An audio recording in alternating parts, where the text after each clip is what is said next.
Welcome back, ladies and gentlemen. I'm Dr. Jatinder Bali again, and we are again going to be talking about the second part of optical coherence tomography. We have again with us Dr. Rahul Meyer, a leading retina specialist from Delhi, and he will be giving us a few clinical situations and a few clinical examples. Thereafter, we will take it up with a discussion, an interactive discussion in part 3. Over to you, Dr. Rahul.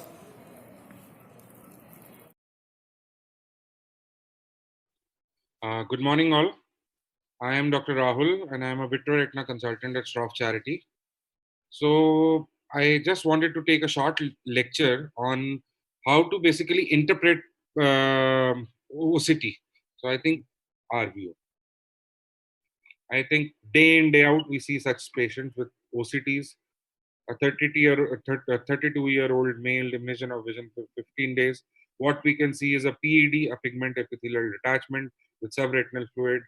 Only 15 days history. Just wait and watch for this patient. Nothing to be done. Well, coming to the role of OCT in a fresh CSR, I think this is very controversial.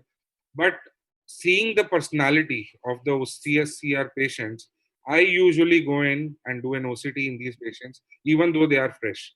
Two reasons. One, it helps me in prognosticating. Two, patients also come to know what exactly they are having. And also in the follow up, we can show that the fluid is increasing or decreasing or whatever. So, though controversial, I usually end up doing OCTs for all the patients having CSR.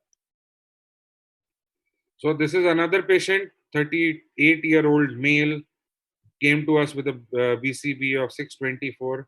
If you see the color fundus photo, what you can see exactly is an epiretinal membrane there, which is corresponding on the OCT also, as you can see clearly. So basically, if we go ahead and interpret this OCT, so what exactly you can see are two membranes there. One membrane is bang on the fovea, and the other membrane is in the vitreous. So what the membrane in the vitreous is basically the PVD, and the membrane on the retina is the epiretinal membrane, what you can see.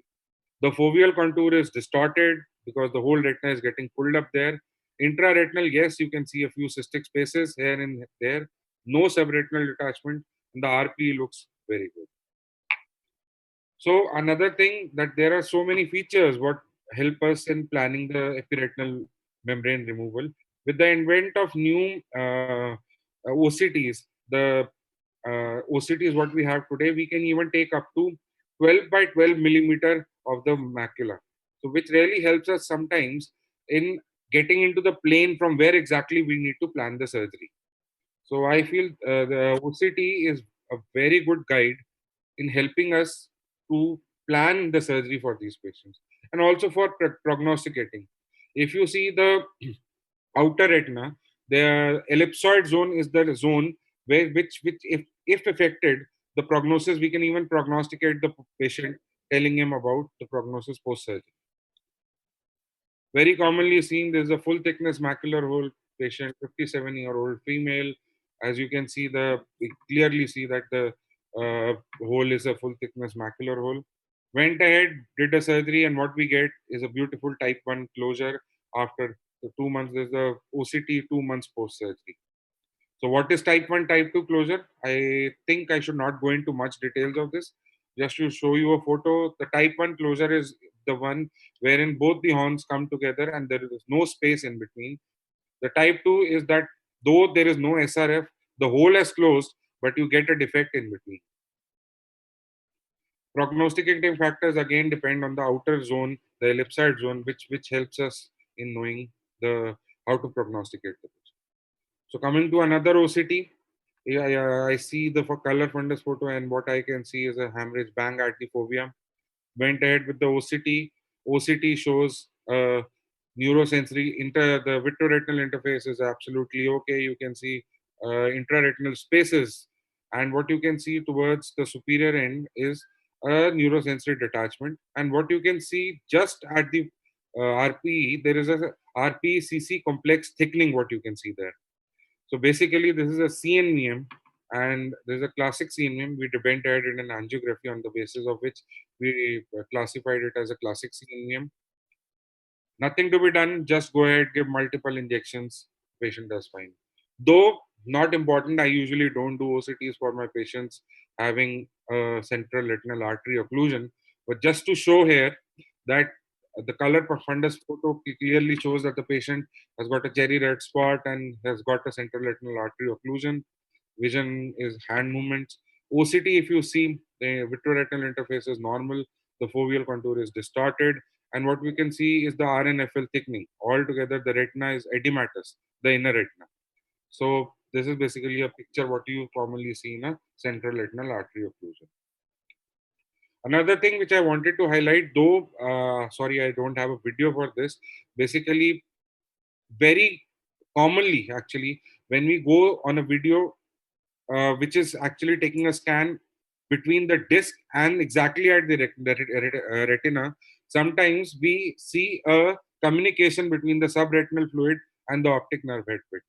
So sometimes it is very important taking videos in such patients. So these are a few patients of optic disc pit with neurosensory detachment. And what you can see are septae there along the on the retina. So I won't get into this. Another thing, pre-retinal hemorrhage, both are diabetic patients, what you can see here.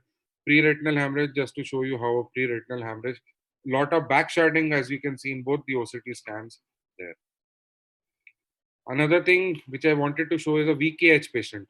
So what classical features we see in a VKH, and if we differentiate with the CSR, are basically that in a VKH patient, you will usually have multiple pockets, as you can see. You will have a bumpy RP, the PED is usually absent, and the vision loss is much more as what compared to a acute patient with a CSR. Though chronic CSRs may end up in having a lot of visual loss, but this patient, as you can see, is a VKH patient. We went there, did an angiography. I just wanted to show you the OCT of this patient. Another patient wherein you have a VMT there, classically you can see a vitreomacular traction. So there is a single membrane which is pulling up the fovea.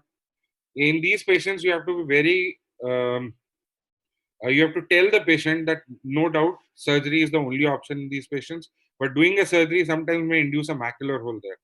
So in these patients, we usually remove the membrane first and go ahead and do a ILM peel also, anticipating that removing this membrane must have caused a macular hole.